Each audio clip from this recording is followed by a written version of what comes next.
where the shade and the sunlight gather in pools. There are trees to the right, twisted and wild. To my left is the sea, like a glimmering eye. Well, I'm not the first one, and I won't be the last, who's come to this crossroads and breezed on past, with my destination my only concern, one foot on the gas as the yellow light turns. And there's nothing like being alone at twilight, the ocean and I each approaching high tide, held aloft on the waves of my pride. I'm better off walking alone at twilight.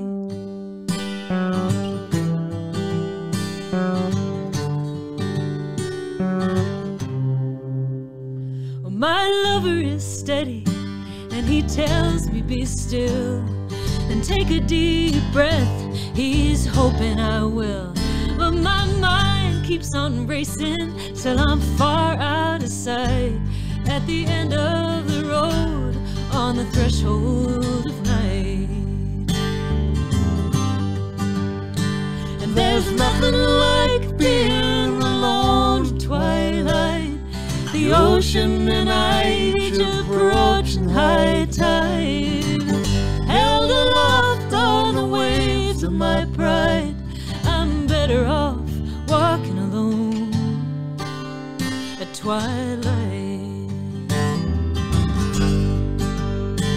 Well, the sun's gone down and the twilight is past. That magic hour, it never lasts.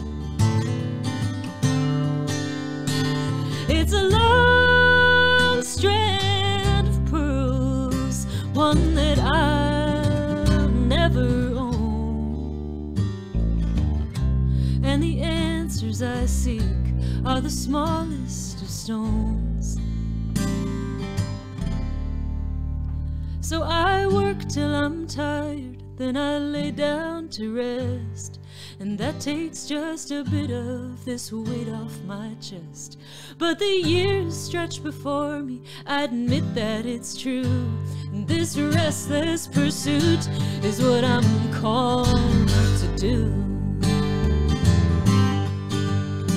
And there's nothing like being alone at twilight, the ocean and I each approaching high tide, held aloft on the waves of my pride.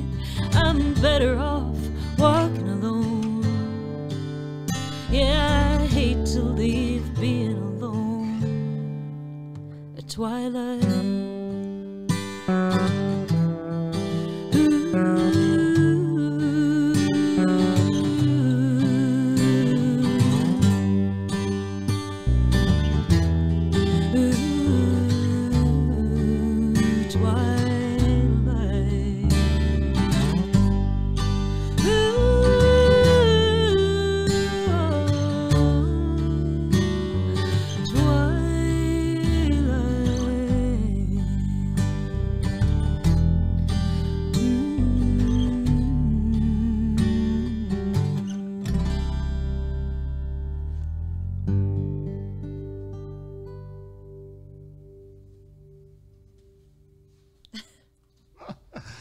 We thought that there would be no better way to open this show than with some music. All these things start with a lot of talking, and Freebo he's an old soul with a youthful pep in his step, and Alice is a youthful soul that has this mastery of old-time songwriting, and we love it that you guys are here. That was so cool. One of my favorite Alice songs. Thank you. So Freebo and Alice Howe are coming through town in July in our small burg of Grants Pass to play here at the Hive.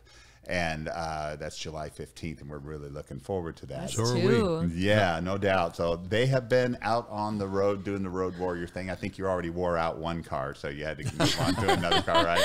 You broke your Prius, so It's broken. We left it along the side of the road. Yeah, well, and we're honored that the Hive has agreed to have you guys play here, and that it all worked out that the two of our Cordial artists got the chance to be here. And I'd like to thank got my Cordial shirt on. Yeah, Playing my Cordial chord. Yes. I have the old school shirt on, and Freebo has the new version of it. So, but we're really thrilled to have you in the family and coming to town, and that you're coming through. We met at NAMM a couple years ago, but we have yet to meet in person. This is our first meeting in person. Wow. We watched you all through the lockdown doing your Live at 5 shows. And, I feel like I've met you because, but you were very small. You were on Zoom. Much bigger in person. Yeah. You're a little I've heard teeny that square.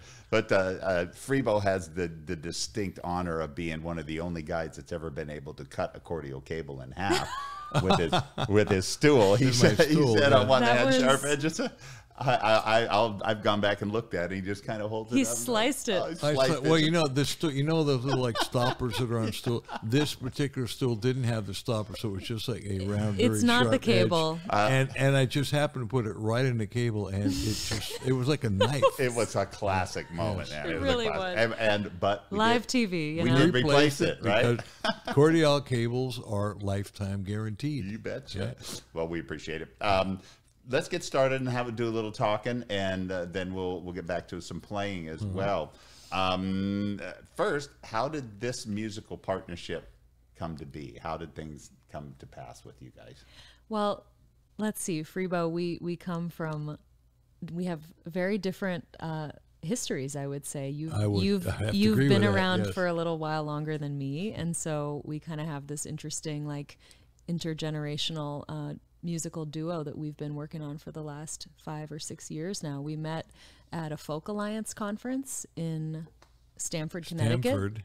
And I was there for my very first conference. I had an EP that I had just recorded called You've Been Away So Long that I was getting ready to put out. And Freebo, I heard it and I liked it. He liked it. But I also thought, I think there's some other stuff that I hear that could be there that's not there. Yeah. I just heard Alice as a really beautiful voice, and a really good songwriter.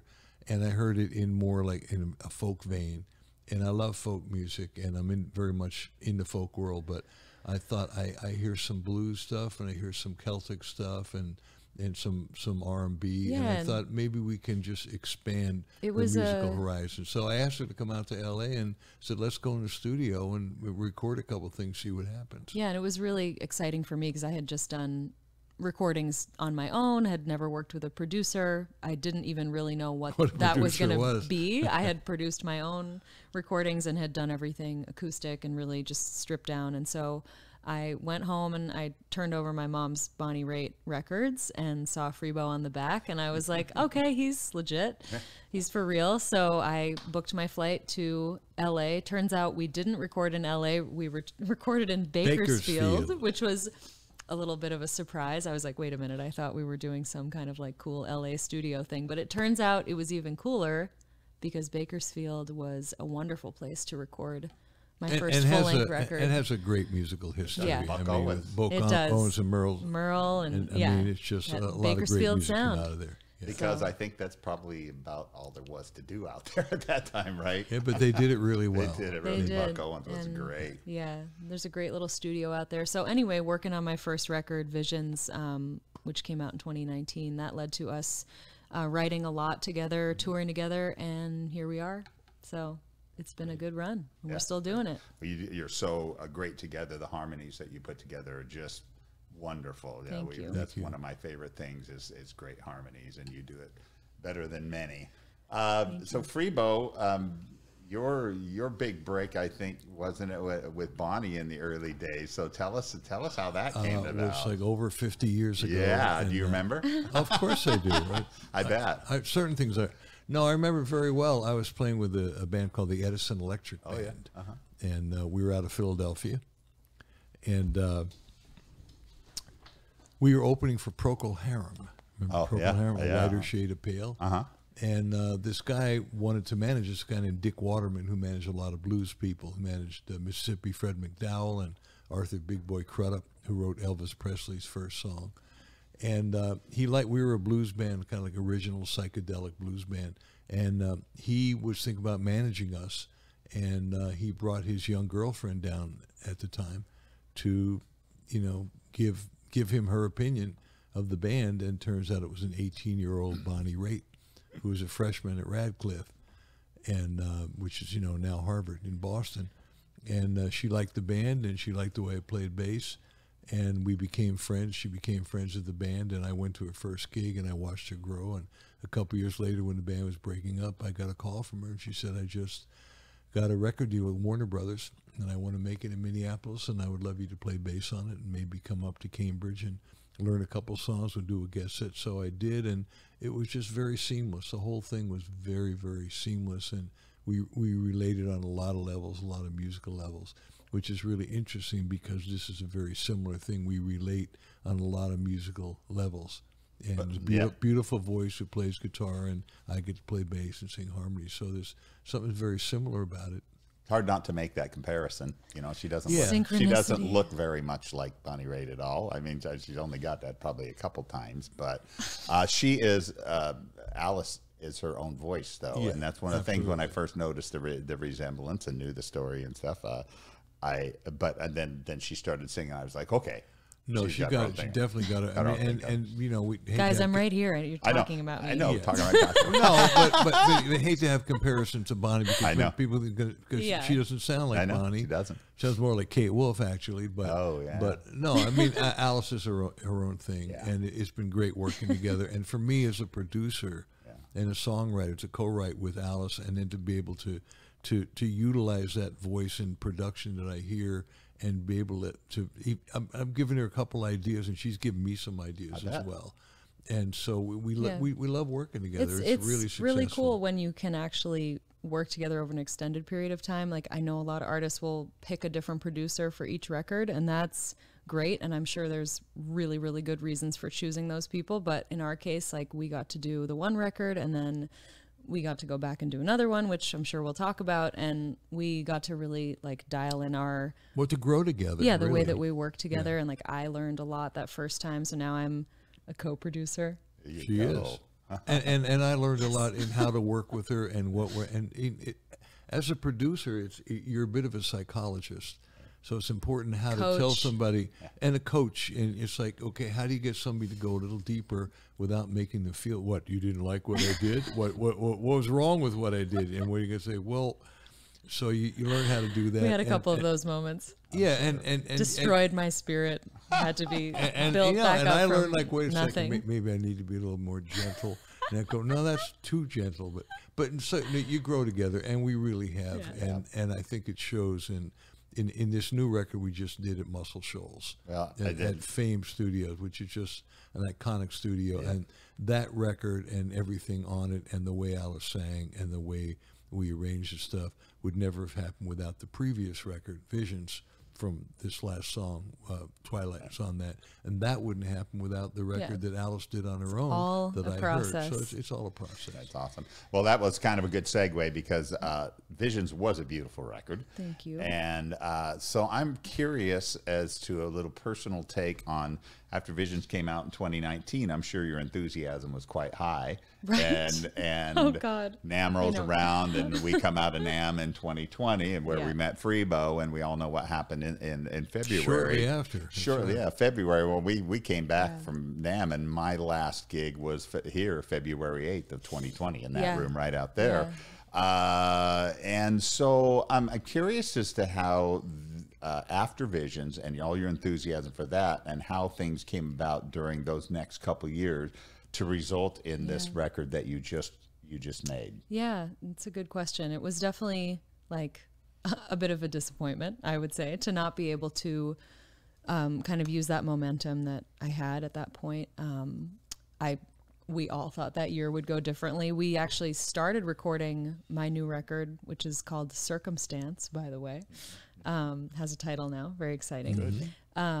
as I said to you, that will be released in the form of singles this year. Going to be releasing individual songs starting in like late summer, and then the full record will be out in January next year. So we're very excited about that. Mm-hmm. But we first started recording it in fall 2019. So we thought that after that first session at Fame, which was this incredibly inspiring and really exciting experience where we just immediately knew we had to go back and record there again. We planned to go back the following spring, and that just obviously didn't work out. So it gave us a lot of time, and initially that was really challenging to just kind of wait, but I think it turned out to be a blessing because the songs got a lot better. Everything got better. A lot of pre-production time, like a lot more than you would ever usually have. And I think that the songs got better. Like I had time to just sit with them and realize what could be tweaked. And we had ideas for different grooves and really rewrote some new songs. Yeah, we practiced stuff and just got really comfortable with the songs. We made a lot of demos, actually. We spent a lot of time in a friend's studio in LA doing nice demos with a drummer friend so that we could send those songs to the band that was going to be playing on the final cut. So all that was really, really useful. That would be MB Gordy, right? Yeah, MB Gordy, who played on, he played on A Case of You. Yeah. Right, of course. Oh, he's Cordial friend. Yeah, he is.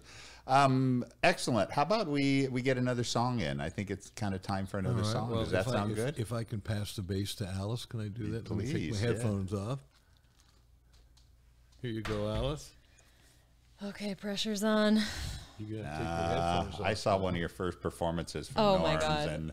and Mike, thank you. Yeah, thank you. I'm going to take the compliment. You were just fine. Freebo even set you up. I just he even need set to- you up badly and said, "Hey, it's like her first time on bass." Oh my you know? God.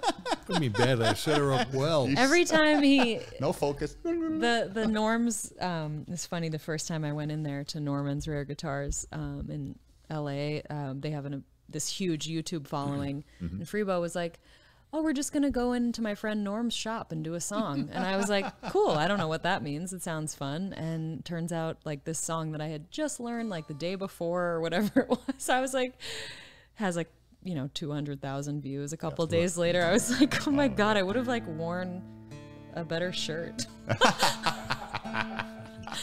Anyway, it's kind of sweet though, because it has that, you can tell that it's just fresh, and maybe there's something really special about that. Yeah, there is. There is a newness about that. Yeah, there's an innocence. Yeah, it's nice.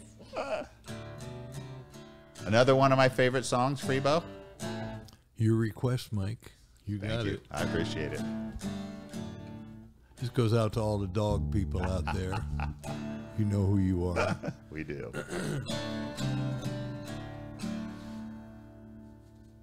You'll have to come to the show if you really want to get the whole backstory. So I'm not going to give that to you now. I don't want to ruin it. Teaser. I like it. But it is a true story for the most part. A little bit of poetic license thrown in here and there. It's called She Loved My Dog More Than Me. Goes like this. Ready?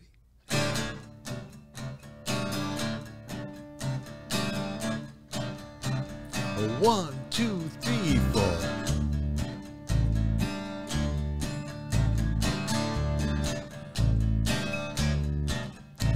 Once upon a time, everything was so fine, cozy, just my baby and me. I was so well fed, had my breakfast in bed. I was happy as a man can be. Then my buddy called up, had the cutest little pup. I couldn't help but take him in. Little did I know her affection would go to my new little four-legged friend. Now she loved my dog more than me. She loved my dog more than me. I love my dog. She loved my dog, and she loved my dog more than me. Ba ba ba ba ba ba ba ba ba ba ba ba ba ba ba ba.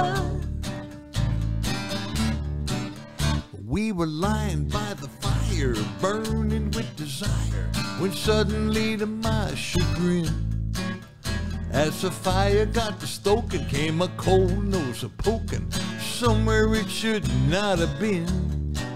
I thought she'd shoo him away, but she told him to stay. It kinda took me out of the zone. Now a man's best friend gets a girl in the end, and I'm left holding the bone. You got it, Mike. 'Cause she loved my dog more than me. She loved my dog more than me. I love my dog. She loved my dog, but she loved my dog more than me.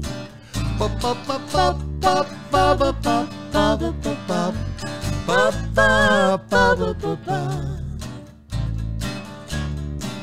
So I'm sitting here fuming while he's getting all the grooming. That ain't how it's supposed to be. Well, you know I don't hate him, but I got an ultimatum. Baby, it's the dog to me.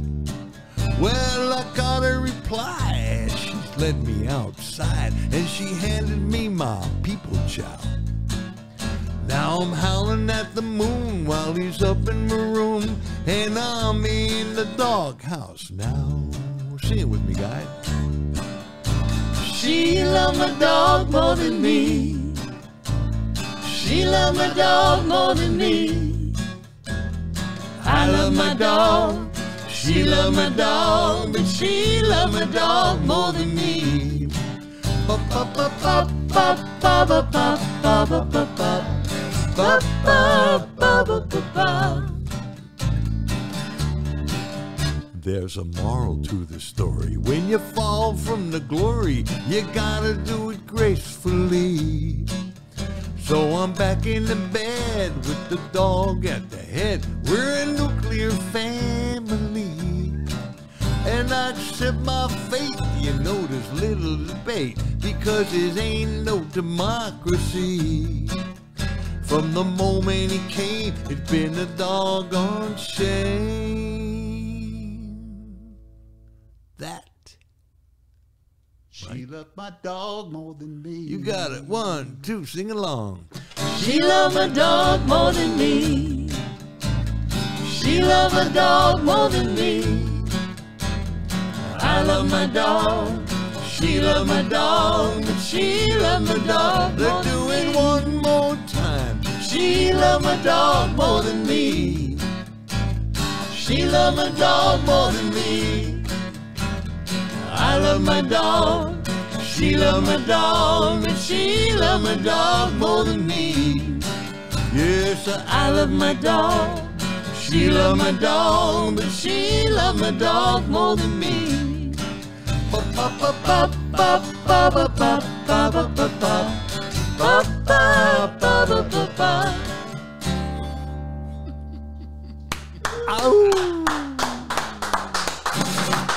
And that crowd goes wild. I love that song. Oh, thank you. I laugh. You know, it's one of those songs that you hear some songs and you go, okay, I'll laugh at that once or twice.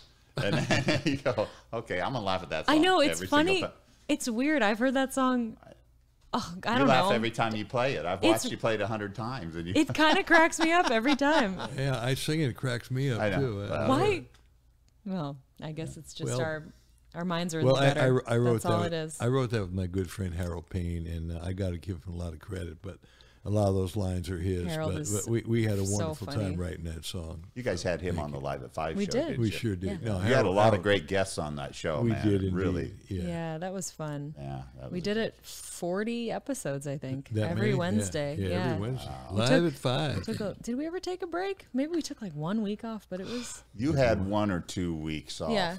but not very many. But I know a lot of artists who are still doing live streams Yeah. regularly, but we got back on the road and it was just really hard. Time to let it go for a while. Well, was yeah, hard we to- got back on the road, and that helped. It a was lot. hard to bring the right equipment. I mean, this is amazing. All the stuff is here. I was just thinking as we were sitting here, man, I would have loved to have this kind of setup, but I was telling Yeah, well, Trevor you guys about made my, it. You if made only it. you could have seen what my setup looked like outside the frame of the camera.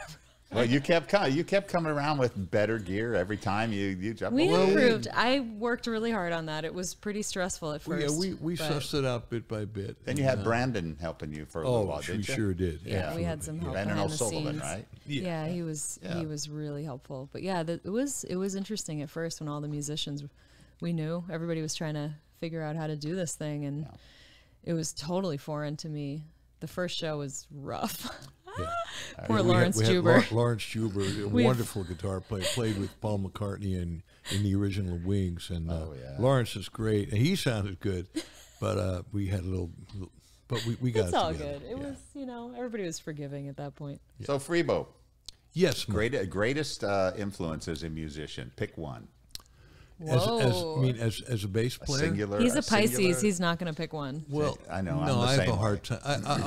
I'll give you a couple bass players. As a bass player, a lot of the early Aretha people, like Chuck Rainey and Gerald Jamot, people like that. In Motown, James Jamerson played all that wonderful stuff. Certainly Paul McCartney in terms of melodic stuff.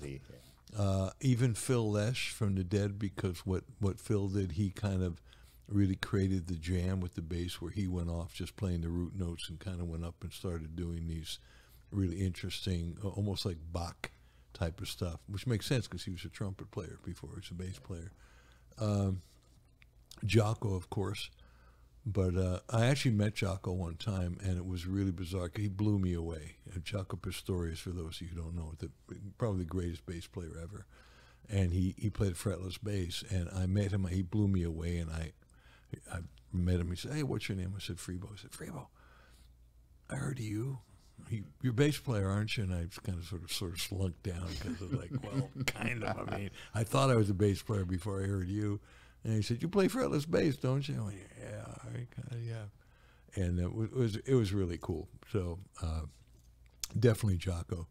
And but you're the sum total of what you hear.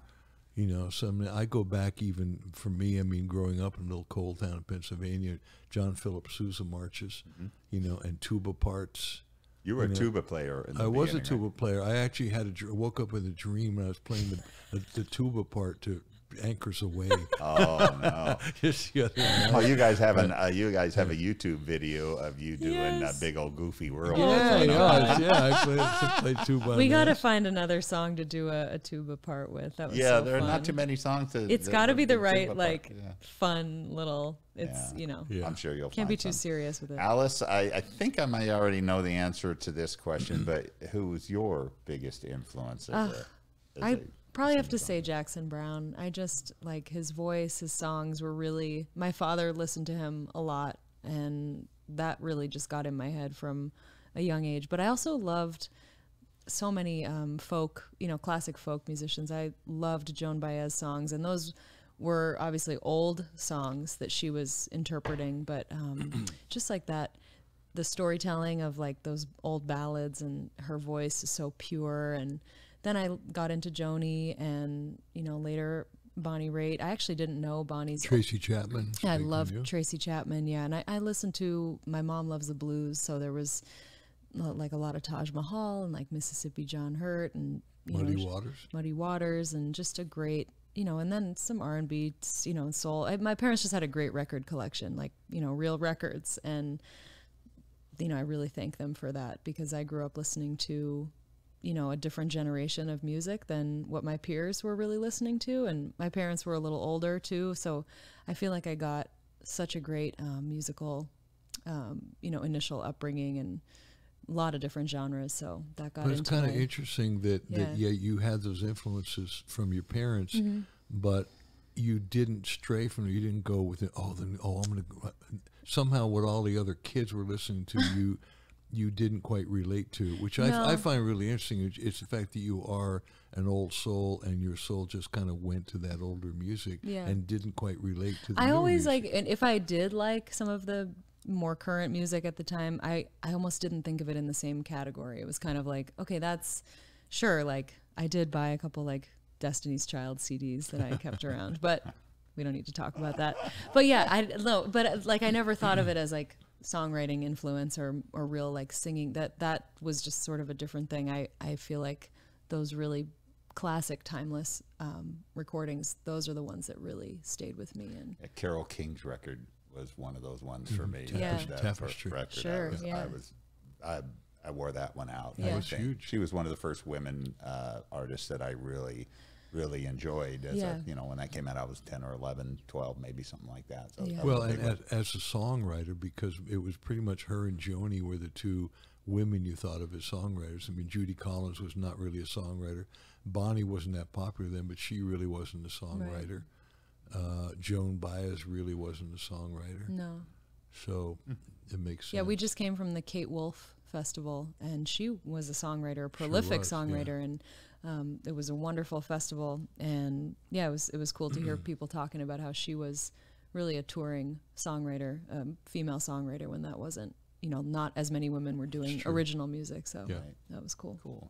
Well, we're getting pretty close to the end. We're going to get a couple more songs, but before we go, I want to talk a little bit about your Fame studio Yeah. experience and ask you about that, because I'm quite sure that was quite an experience to go into that studio with the way I kind of try to imagine how a place like that smells and feels and sounds, after all that went on there. I watched the documentary on Yeah. that, and it was fantastic. So tell me about that experience for both of you. How was that? Well, for me, I mean, I heard so many. I mean, first of all, I mean, I was around when Mustang Sally came out, Wilson Pickett, and that was one of the first hits that came out of there, and the early Aretha stuff. So I was familiar with the history. And as a bass player, the stuff that came out of there, also David Hood was a bass player, and Roger Hawkins, a drummer, and those guys played on so many records, and it was very simple, kind of an R&B, but really hit you right here. So for me going in there as a bass player, I'm channeling that. I'm thinking, okay, I finally get a chance to do all the stuff that I was brought up on, that I've done with different people, playing those songs, but now I get to do it in this studio. And as a producer, I'm putting the band together. So Alice and I put together a band, a combination.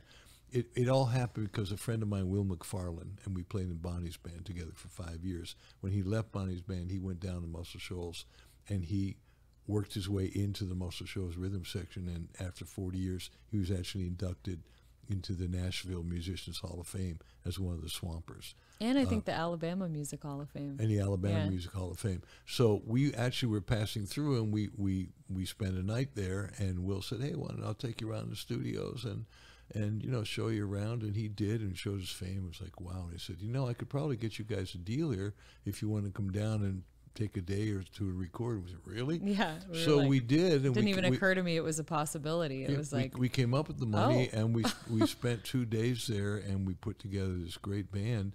And I'll never forget, Alice and I were in the car. We just listened to we took it the CD. in like the rental car speakers, like not a great system. Listening to the rough mixes, and they sounded so good. We It were was just oh like, my god, oh my God, it was we so got so to do cool. the rest of the record there. Yeah. So And at the time, we I wasn't did. even planning on doing a new record. Like I didn't have a plan. Like, okay, these are the songs. It was really like, okay, we have these 2 days booked. Let's just come up with some stuff to try. We recorded 5 songs, and of those, 2 of them wound up making the record. But it's true. So that's kind of how it all happened. Yeah. And what was your experience like? I mean, honestly, initially when we first went there, I didn't have a full understanding of what this place meant and what it represented. So when we went and got the tour from Will, I was slowly sinking in, like as we were walking around, and I was seeing the tapes, like the original master recordings of all these artists, everybody from the original people that recorded there, like When a Man Loves a Woman and all this incredible stuff, up to like Jason Isbell today, and like Steven Tyler, and just so many people. And it was overwhelming. It was like, oh my God, would I even get to stand in that booth and get to have Aretha and Etta looking down on me, There like are as two big pictures of Aretha and Etta, and their eyes are looking right at the camera. So when I joke that it's like the time Mona Lisa, like their eyes were like no moving matter around. where she goes, they're So watching. it was very inspiring, and when we, well, I called the record Circumstance, and a big part of that to me is just like this idea that you go with the flow in life, and things come along, and it might not be what you expected, and it can feel jarring sometimes, or maybe it feels good or bad, but if you go with it and you trust, and I think this was really one of those situations where the opportunity arose and we went with it. And we even bumped into a dear friend of mine the day before we were supposed to go record, Jeff Fielder, who played on my other 2 records, and he's based in Seattle.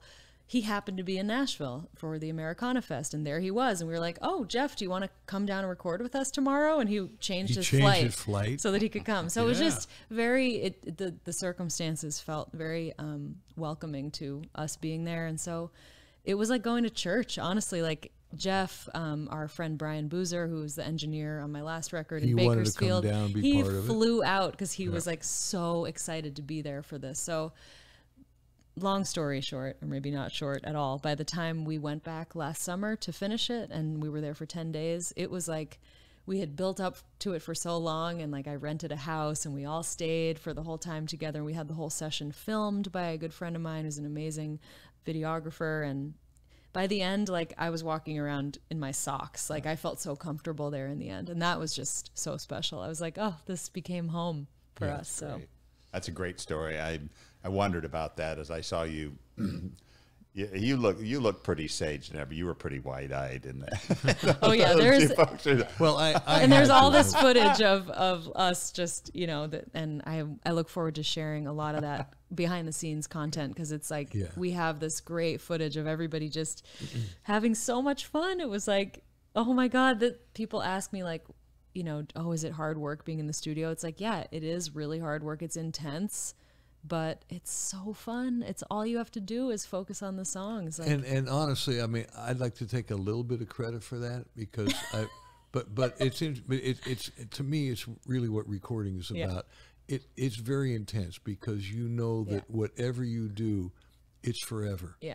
So it's no pressure at all. Yeah. So the worst thing you can do is to mess up. Like, I didn't want that to be on tape. So you want to really perform well, but if you're worried about that, you're uptight. It's not going to be a good performance. Yeah. So as producers, like a director of a record, how do you create a vibe? Yeah. That's a fun vibe. So true. Knowing that you can do take 2, take 3, you can put things together, and gathering the right people. And we had a wonderful group of people, combination of people we knew and the people we met there and people we got turned on to, and Alice renting the house.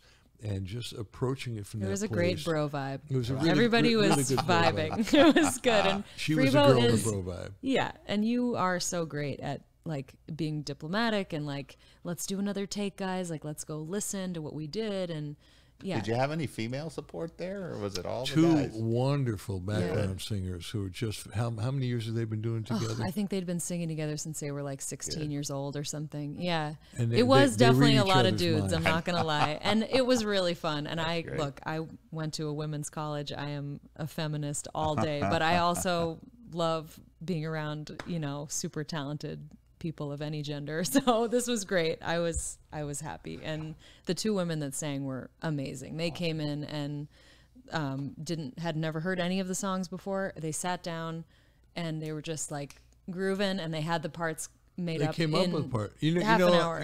Unrespect them just a little bit, just little parts like that, and they come up with a couple of. It's like, oh, that's great. Yeah, like, do that. Oh my God! Like, that. That's perfect. We didn't think of that. So it was everything. and the engineer who'd been working there for 20 years really knew. It's an old board, a Neve board, and some people, Rupert Neve, who just died. Very special stuff. So some of the old stuff is better than the new stuff. Right.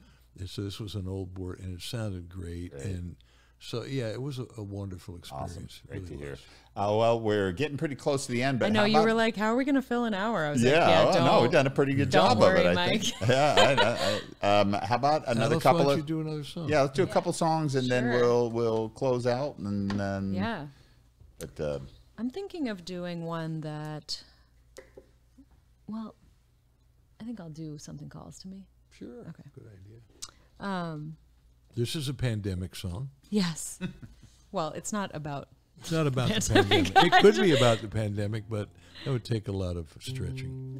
We wrote this, during that time that we talked about where we were working out what these songs were going to be for this new record, and Freebo and I kind of came up with this idea together and just went with it. So.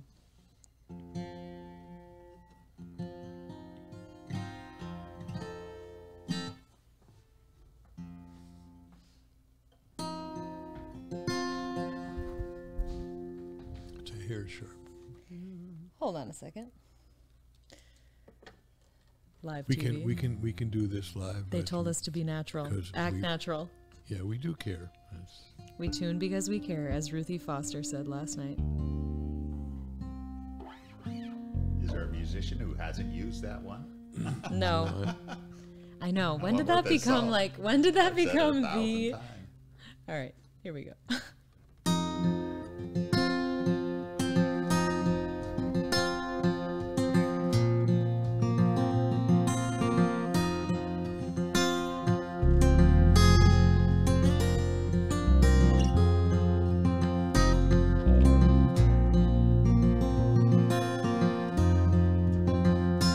Long ago, another time, in a life I left behind, I was drawn into the night. I don't know why it felt so right. In the dark I disappeared, all alone. I had no fear.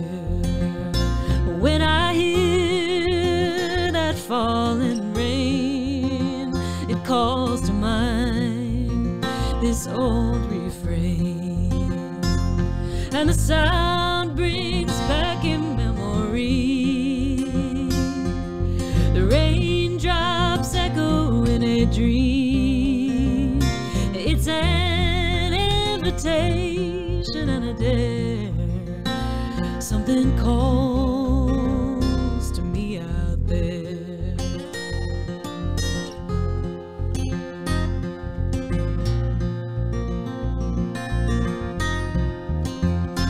What I feel can't be defined.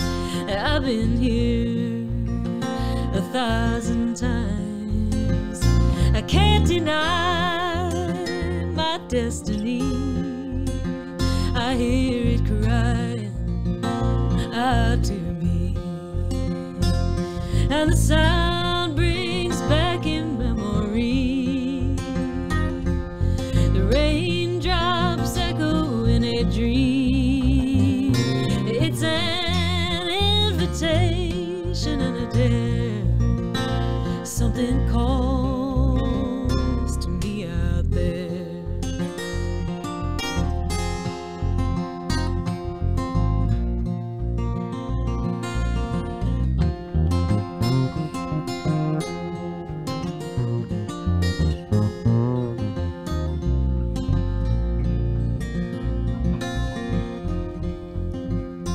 Morning comes, it breaks the spell.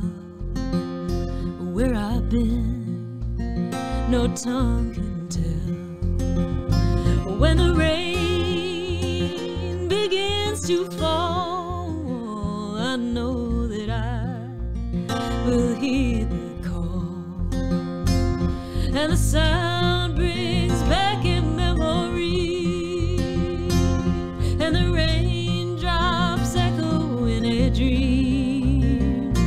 It's an invitation and a dare. Something calls to me out there. It's an invitation and a dare. Something calls to me out there.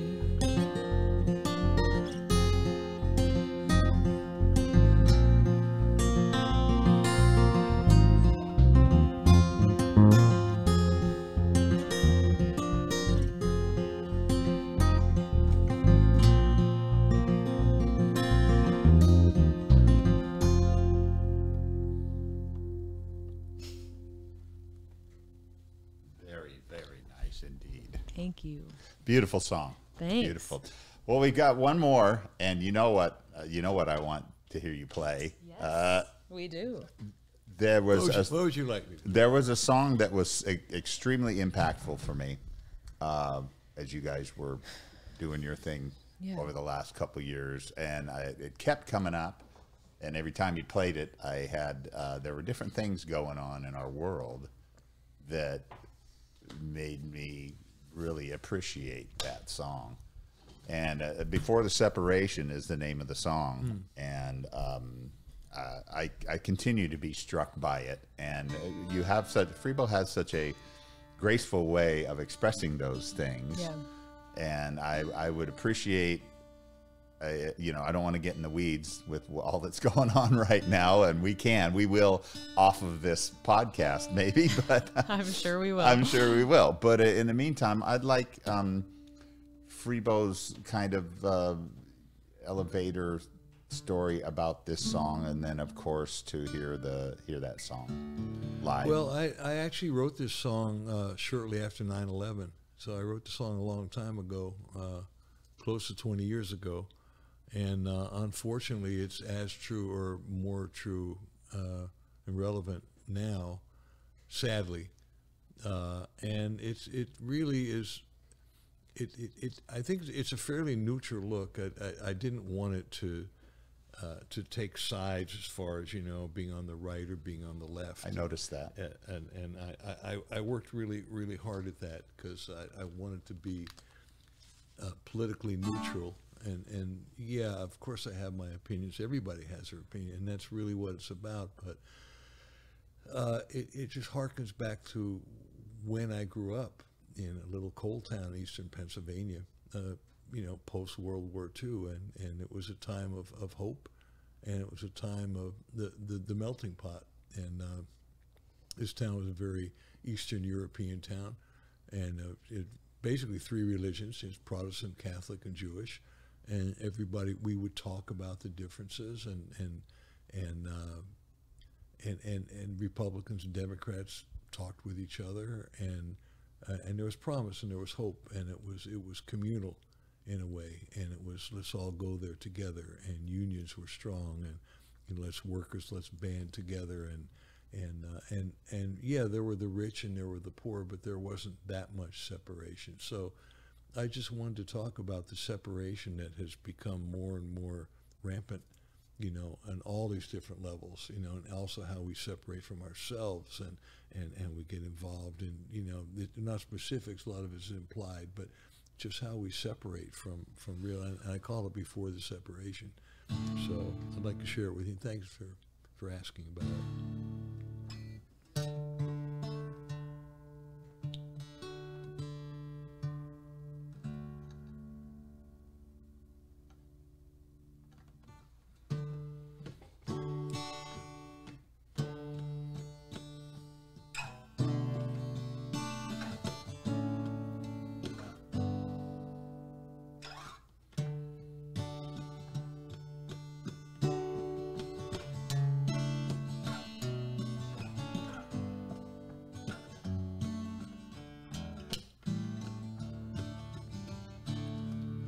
Was it an illusion back when I was young, when everyone was living on a promise? In dignity and unity, together we were one, believing in the freedom of a dream. Once upon a great frontier, not so long ago, the hope of man and earth were so connected. This beautiful creation here to help us grow is watching as it slowly slips away. On this carousel of madness, on a horse to kingdom come, I see our dream just melting in the sun. Won't you take me back to Eden, to a time when we were one, before the separation had begun?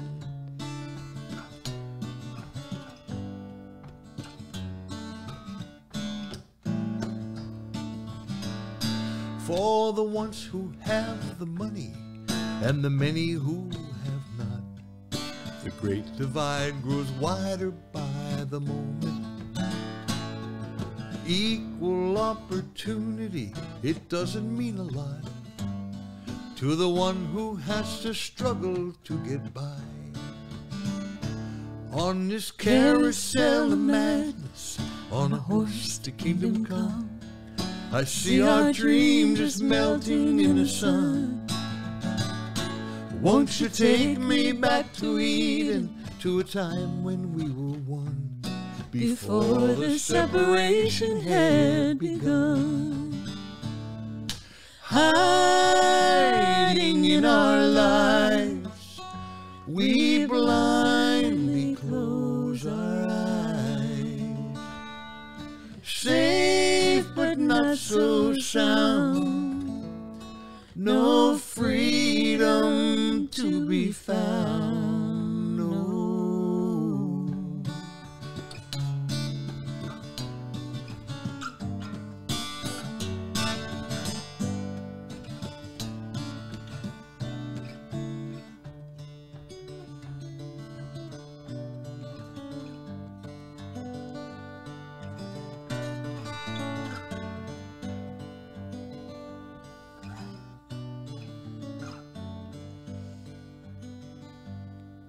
Now I will give my heart and soul, show undying faith, fighting for a cause that I believe in. Tactical delusions lead me not astray, for the voices of the healing will survive. On this carousel of madness, on a horse to kingdom come, I see our dream just melting in the sun. Won't you take me back to Eden, to a time when we were one, before the separation had begun? Oh, won't you take me back to Eden, to a time when we were one, before the separation had begun?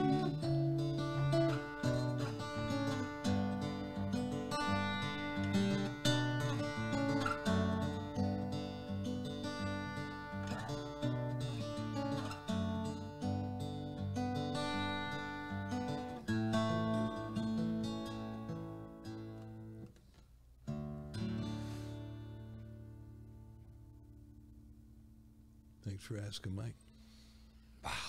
That gets me every time. It really does. It reminds me too, you know, that we are one, and we've forgotten that. We've forgotten it, and it's really sad. It's become so tribal, and that's the problem, you know. And we're not listening to each other. Everybody's busy talking and yelling. Everybody's busy yelling, and nobody's listening. And it's contagious, you know. Hate is contagious, as is love, you know. And it's hard to find the love when somebody's yelling at you, and you find yourself yelling back. And how do you look in the mirror and say, "Wait a second, I'm not going there"? It's difficult. So it's personal for each one of us. So that's my hope, that we can somehow find our way back to, you know, back to Eden, as it were.